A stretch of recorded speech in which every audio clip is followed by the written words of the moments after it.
Yay. 3, 2. Welcome to Ask the Energy Advisor. I'm your energy advisor, Brian Hawk at Noble REMC. Today we're going to talk about something that I've run into quite often on my energy audits, and that's, should I replace my windows and doors? Typically when I get the call for an energy audit, unfortunately people have already said, hey, I've got windows and doors coming, I've already written the check, so I just want to see what else I can do on my house to upgrade it so it's more efficient. That's a bummer for me because I know too much about the performance of windows versus walls, and typically the windows, you just won't see the return on investment when it comes to energy savings. So really not the low-hanging fruit we're looking for when we're talking about upgrading the home for energy efficiency.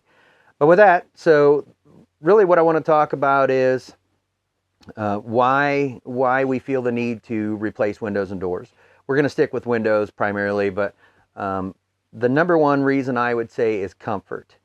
And in order to address the comfort, we're going to talk about thermodynamics and U and R value. And the law of thermodynamics is very simple, or to break it down at the simplest level, it is heat moves to cold and wet moves to dry. And so when you're sitting in front of a window, a lot of times we have pieces of furniture either in front of a window or near a window. That window is always, we're in climate zone 5, Northeast Indiana, so we are in a heat-driven climate. So we experience more cold days than we do warm days. So that glass has got a potential of being colder than our skin. So 98.6 degrees, and on a cold day, that glass could be 40 degrees. We're going to actually feel the heat leave our body and go towards that window because that window is colder. So heat moves to cold, and then wet moves to dry. So that is really the primary driver for people really thinking they need to upgrade their windows. The bad, or the underlying truth to that a lot of people don't want to tell you when they're trying to sell you new windows is the windows are always going to be the weak spot no matter what you do. So we're actually coming to you from my camper right now because I wanted to highlight a single pane window. As you can see, the sun's coming down, it's like 80 degrees outside, and my arm is on fire because this is the worst window you can possibly have. But even if this were a new double pane window, what we're looking at in a homeowner setting, our building code is basically R20 for your wall, and the window value is 0.3 U value. So what that translates to into an R value is R3.3. So we have an R20 wall with an R3.3 window in the opening.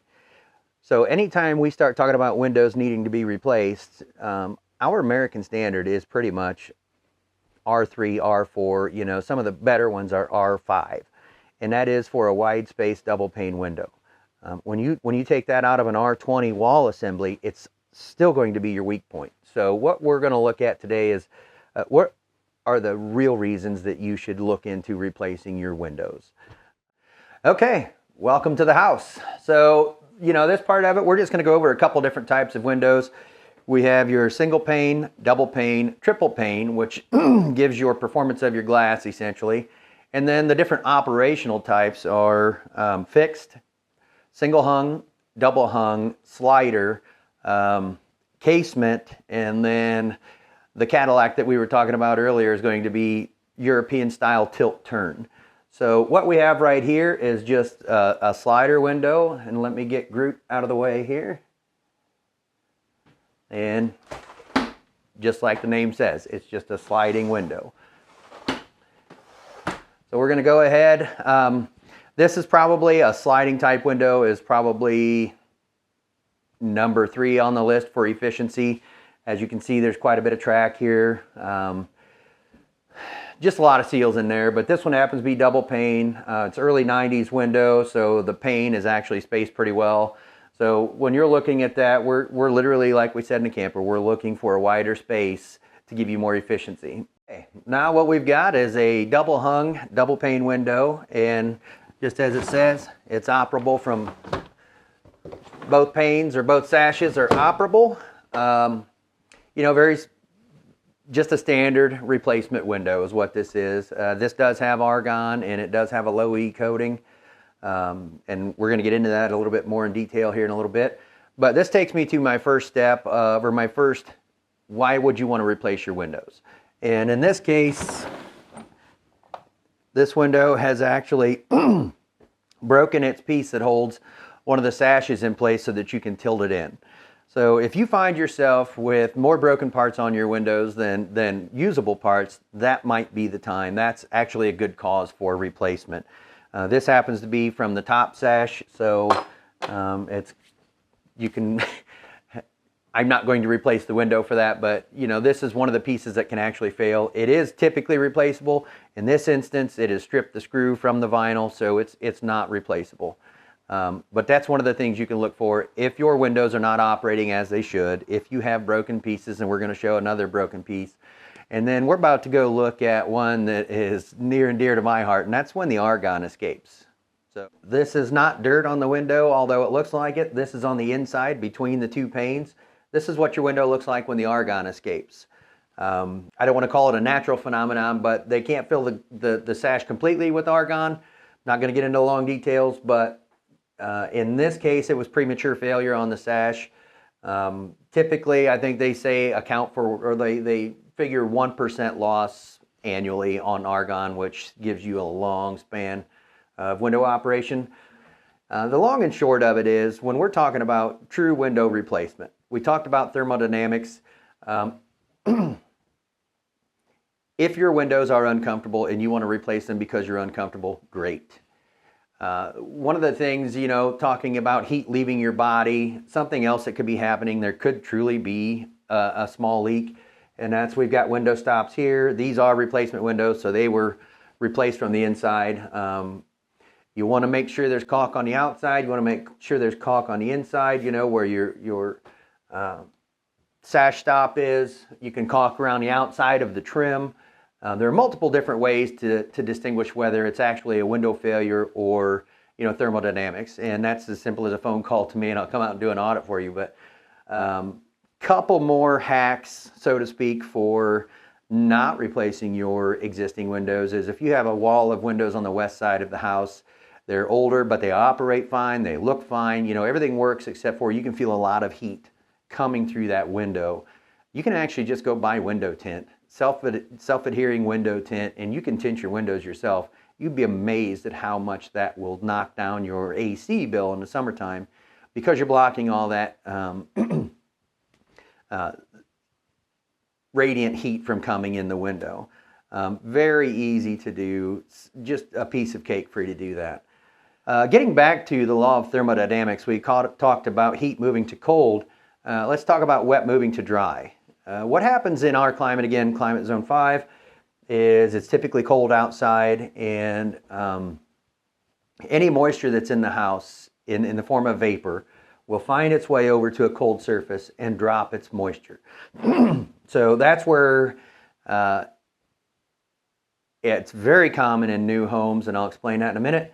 But what we'll see is we'll get some condensation down here along the bottom side of it. Unfortunately, with wood windows, you see it very quickly because it starts to water stain. Could be if you've got a lot of plants in the house, if you are a household of many people in the house, many pets in the house, we all expel vapor on a regular basis. So it's wherever we're getting the biggest volume of vapor in that area, that's the windows that you're probably going to see that condensation on.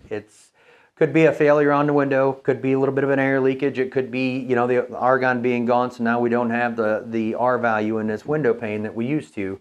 So just wanted to talk about that a little bit. In new homes, it's very common because so much moisture in building materials, it takes 1 year to 2 years to dry out a home, truly, unless you have a good custom builder. They're in there trying to dry it out, you know, from the word go. Really, when it boils down to true replacement of windows and doors, even the Department of Energy, they say it's 7 to 15%. If you replace your existing standard windows with an Energy Star window, you're looking at 17 to 15% energy savings annually. And it's a pretty sad number. Even the federal government's calling that between $75 and $500 annually per household. I don't know where they get the $500. That must be a monster house with a lot of glass in it, because it's most houses aren't going to see anything like that. So when you start looking at replacement windows, I am surprised to hear a lot of them are in that $20,000 range for a house full of windows. You start looking at your savings of $70 a year, even $200 a year. How long does it take for you to save or recoup that investment in your new windows? But if you just get to the point where, hey, I really think I'm checking enough of these boxes that I want to consider replacing windows, give me a call. It's that simple. We'll come out and take a look at it, look at the age, look at the operation, and we'll compare new windows versus old windows. But I just want to be upfront with you. To replace a home full of windows with the expectation that you're going to see that on your energy bill, you might see a small increase or a decrease on your energy bill. The west-facing windows, I can promise you, if you've got a bunch of west-facing windows and you're worried about your AC bill, we can probably justify that one pretty easily. The return on investment is going to be much quicker. But if you're looking just to save energy, it's not there. The return on investment is just not there for replacement windows. The good news is, I think most of the snake oil, high-pressure replacement window salesmen are gone. So I've seen a lot of good guys out there, a lot of good gals out there trying to just be honest with you about what to expect with replacement windows. So that's what we're doing here today. Again, if you get to that point and you have any questions, feel free to give me a call. Thanks for watching our videos, guys. Brian Hawk, the Energy Advisor for Noble REMC.